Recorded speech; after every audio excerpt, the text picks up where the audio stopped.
Magandang umaga sa ating lahat. Ang aming nasaliksik na isang pananaliksik na may nilapatan ng isang code switching ay may pamagat na paggamit ng code switching sa pakikipagkomunikasyon ng mga piling mag-aaral sa Mary and Jesus School Incorporated, Bustos, Bulacan. Ang wikang Filipino ay maihahalin tulad sa isang butong itinanim na sa paglipas ng panahon ay tumubo, inalagaan hanggang sa yumabong, namunga at pinakikinabangan ng mga Pilipino hanggang sa kasalukuyan. Iyan ang wikang Filipino na mananatiling buhay na bantayog ng pagiging makabansa ng mga Pilipino. Isang matatag na puno na patuloy na sumasabay sa malakas na ihip ng hangin, subalit nagbabago ng anyo sa paglipas ng panahon. Ang dating wikang Filipino ay nahahaluan na ng mga banyagang salita tulad ng Ingles. Ang wika ay isang matibay na kasangkapan sa pakikipagtalastasan. Hindi maaaring magkaroon ng isang matatag at buong pamayanan kung walang wikang mag-uugnay sa bawat isa. Ang wika ang dahilan kung bakit may pagbubuklod at pagkakaisa. Ito rin ang pinakamahalagang salik sa pagganap at pagpatupad bilang tao sa kanyang lipunang ginagalawan. Ang wikang Ingles ang pandaigdigang lingua franca. Noong 1762, ipinakilala ng mga mananakop na Briton ang wikang Ingles sa mga Pilipino. Gayunpaman, ang wikang Ingles ay nabigyang saysay lamang ng mga Pilipino sa pagitan ng mga taong 18, 1948 at 1946. Mga taon kung kailan ang Pilipinas ay nasa ilalim ng kapangyarihan ng Estados Unidos. Mula noon, ang wikang Ingles ang naging opisyal na wika ng Pilipinas. Noong Hulyo 14, 1936, pinili ng Suryan ng wikang pambansa ang Tagalog bilang basihan ng pambansang wika ng Pilipinas. Sa paglipas ng panahon, ang mga Pilipino ay nagsimulang gumamit ng wikang Filipino at Ingles sa pakikipagkomunikasyon ng halinhinan at dahil doon ay sumiwol ang code switching. Sa bawat oras na lumipas, lumalaki ang pangangailangan ng mga Pilipino na matuto sa wikang Ingles. Patuloy na lumiliit ang mundo dahil sa dumadaling paglalakbay sa pagitan ng mga bansa at patuloy na dumadaming ibayong kalakal na pumapasok sa Pilipinas. Dulot na rin ang makabagong teknolohiya na patuloy ang mabilis na pag-unlad. Dahil dito, nararapat lamang hasain ang pananalitang banyaga upang makasabay ang mga Pilipino sa malakas na ihip ng modernisasyon.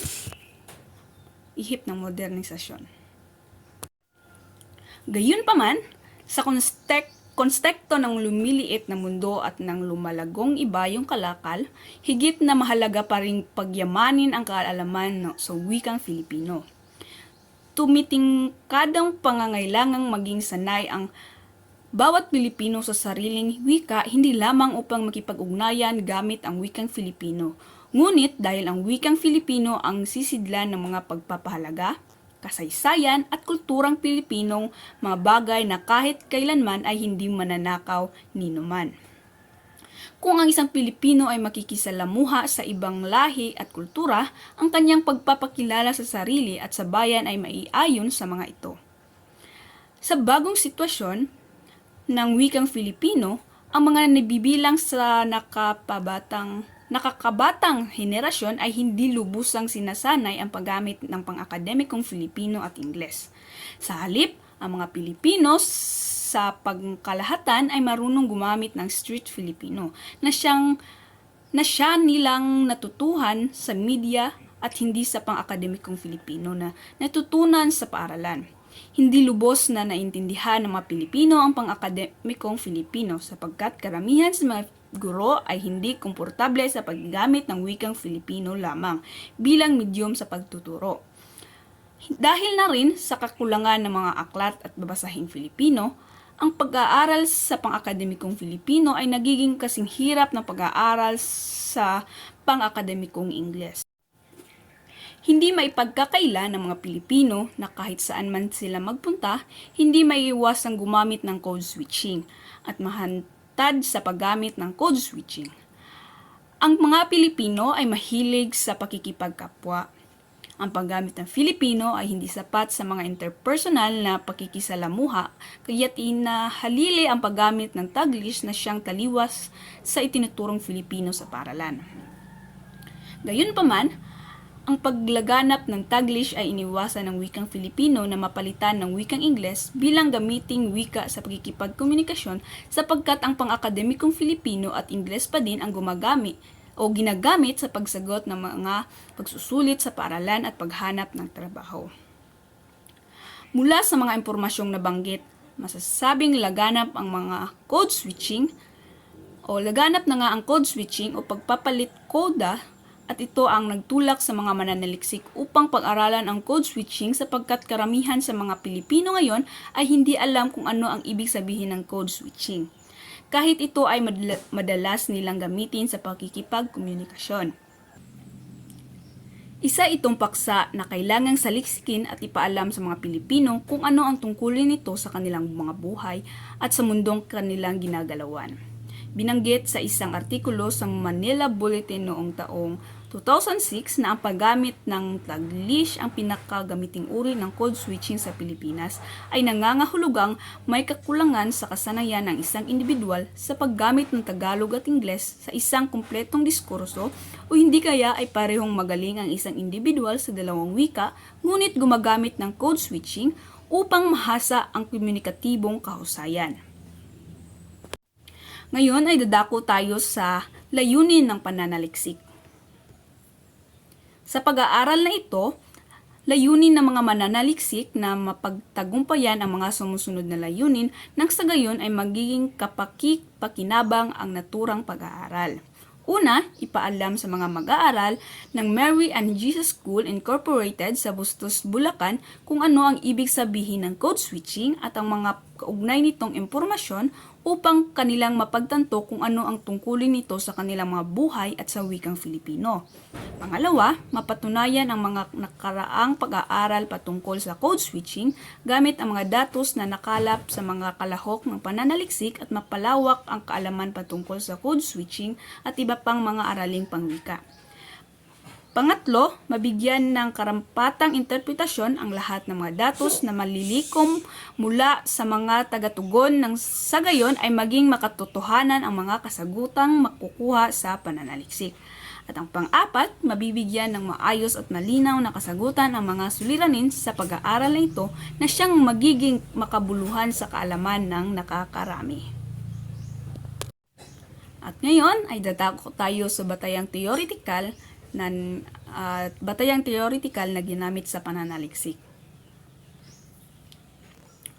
Isang teorya ang ginamit ng mga mananaliksik bilang batayan sa pag-aaral na ito upang maging mas mainam ang isasagawang payak na pananaliksik. Malaki ang bahaging gagampanan ng teoryang ito lalo na sa pag-aanalisa at pagbibigay ng interpretasyon sa mga datos na makakalap ng mga mananaliksik. Ang batayang theoretical ng kasalukuyang pag-aaral ay ibinatay sa communication accommodation theory na nilinang ni Howard Giles, isang propesor ng psikolohiya at lingwistika sa University of California, Santa Barbara sa Estados Unidos. Si Giles ay isa sa mga eksperto na naglalayong ipaliwanag ang mga nagbibigay malay, mga dahilan sa paggamit ng code switching, at iba pang mga pagbabago sa estilo ng pananalita. Ipinapaliwanag sa teoryang ito na nagkakaroon ng inklinasyon na gumagaya o bumabagay sa pagsasalita ng kausap ang isang individual para bigyang halaga ang pakikisa, pakikilahok, pakikipagpalagayang loob, pakikisama o kaya'y pagmamalaki ng pagiging kabilang sa grupo. Inalam nito ang iba't ibang mga kadahilanan kung bakit ang isang individual ay pinalalaki o pinaliliit ang kaibahang sosyal sa pagitan niya at ng kanyang mga interlocutor. Kausap sa pamamagitan ng sistemang verbal at di-verbal na pakikipagkomunikasyon. At sa metodolohiya at resulta ay iuulat ni Binibining Nelin Baslot. Para sa metodolohiya, ang sinigawang pag-aaral ay gumamit ng isang deskriptibong metodolohiya sa pananaliksik. Mayroong 9 na research design, ngunit Piniling gamitin ng mga mananaliksik ang descriptive survey research design na kung saan gumamit ng mga talatanungan o survey para makalikom ng mga datos ang mga mananaliksik sa mga kalahok na kanilang pag-aaral. Ayon kay Laurentina Paller Calmorin at Melchor Calmorin, ang descriptive survey research design ay naglalayong kumalap ng mga impormasyong batay sa kasalukuyang mga pangyayari. Hinagamit ito at inirekomenda ng nakararami dahil ito ang pinakamabisang paraan upang makakolekta ng tiyak na mga impormasyon batay sa pag-uugali, paniniwala at pananaw ng mga kalahok sa isinagawang pananaliksik. Naniniwala ang mga mananaliksik na ang angkop na disenyong ito sa naturang pananaliksik sapagat mas mapapadali ang pangangalap ng datos mula sa mga tagatugon. Gumawa ng isang plano ang mga mananaliksik upang maging maayos ang kalalabasan ng pag-aaral. Sinimulan ang mga pananaliksik sa paghahanap ng mga babasahing may kaugnayan sa code switching na siyang inintindi ng mga mananaliksik upang maging maalam ang mga mananaliksik sa mga paksang code switching. Ang mga babasahing ito ay particular ay ang mga libro, pahayagan, journal at diksyonaryo na siyang naging sandigan ng mga mananaliksik upang lumalim ang kanilang kaalaman sa code switching. Dahil na rin sa mga makabagong teknolohiya, malaki ang naitulong ng internet upang mas mapag-ibayo ang pag-aaral ng mga mananaliksik. Pagkatapos ng maiging pagbabasa at pagsasaulo ng mga nakalap na datos, nagsimula ng bumuo ng mga katanungan ang mga mananaliksik para sa mga mananaliksik ay tila isang malaking palaisipan at kailangan pang saliksikin upang makapagbigay ng makabuluhang impormasyon sa mga nakakarami. Para sa naging resulta, sa kabuuang 136 na kasagutan patungkol sa kabutihang naidulot ng code switching sa wikang Filipino, 45 mga tagatugon na may katumbas na higit 33 bahagdan ang nagsasabing nakasabay ang wikang Filipino sa modernisasyon o pag-unlad na umiiral sa kasalukuyan. Higit 30 bahagdan na 41 kasagutan ang katumbas na ang nagsasabi na dahil sa code switching ay nabibigyan ng paliwanag ang mga malalim na salita sa wikang Filipino. Mayroon ding mga nagsabi na ang code switching ay natutumbasan ang mga salitang banyaga na walang salin sa Filipino. Nakakuha ito ng higit 26 na bahagdan at 36 na bilang sa mga tagatugod na naitala. Iilan lamang ang nagsabi na umuunlad ang bokabularyong Filipino sa code switching dahil nakakuha lamang ito ng higit 10 bahagdan, 14 na bilang ng mga kasagutan. Kahit may ilang nagsabi na taliwas sa pagiging makabansa ang paggamit ng code switching, hindi mapagkakaila ang mga mabuting na itudulot ito sa wikang Filipino. Mayroon talagang mga salita sa wikang Filipino na mahirap ipaliwanag lalo na sa mga kabataan na hindi naman naabutan ng kadalasang paggamit ng mga salitang ito sa pang-araw-araw na pakikipagtalastasan. Naging tulong din ang code switching upang mayroong magamit ang mga Pilipino sa mga terminolohiyang dayuhan na walang tiyak na salin sa Filipino. Dahil dito, nagkaroon ng epektibong pakikipagkomunikasyon ang mga Pilipino na siyang nakatutulong upang makasabay ang wikang Filipino sa modernisasyon. Para naman sa hindi mabuting naidulot ng code switching sa wikang Filipino, nakalikom ng 133 na kasagutan ang mga mananaliksik na siyang nakalahad sa talahuguhitan. ang mga tagatugon ang nagsabing nababawasang kasanayan ng mga kabataan ng wikang Filipino na siyang nilang kinabibilangan. Mayroon itong higit 39 na bahagdan mula sa kabuang bilang ng mga kasagutan 43 tagatugon na may katumbas na higit 32 bahagdan. Ang nagsabing hindi nagagamit ang ibang salita sa wikang Filipino. Dahil na rin sa maraming mga salita ang nadagdag sa wikang Filipino, 21 tagatugon na halos 17 bahagdan.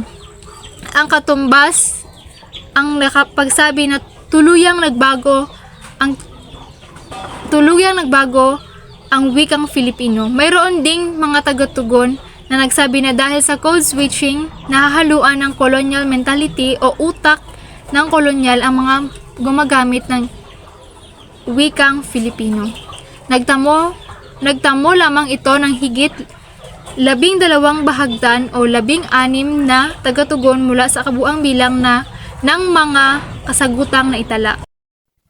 Gaya na rin ng mga naunang pahayag, nagkukulang na ang kasanayan ng mga Pilipino, hindi lamang ng mga kabataan sa paggamit ng wikang kanilang nakagisnan, pero dahil na rin sa mas madaling gamitin ang code switching dahil laganap na ito sa media. Kaya kahit ang mga batang hindi nag-aaral ay maaaring matuto ng code switching. Marami na rin nauusong mga variety ng wikang Filipino, kung kaya't ang taal na wikang Filipino na ginagamit ng ating mga yumao ng mga ninuno ay napapalitan na.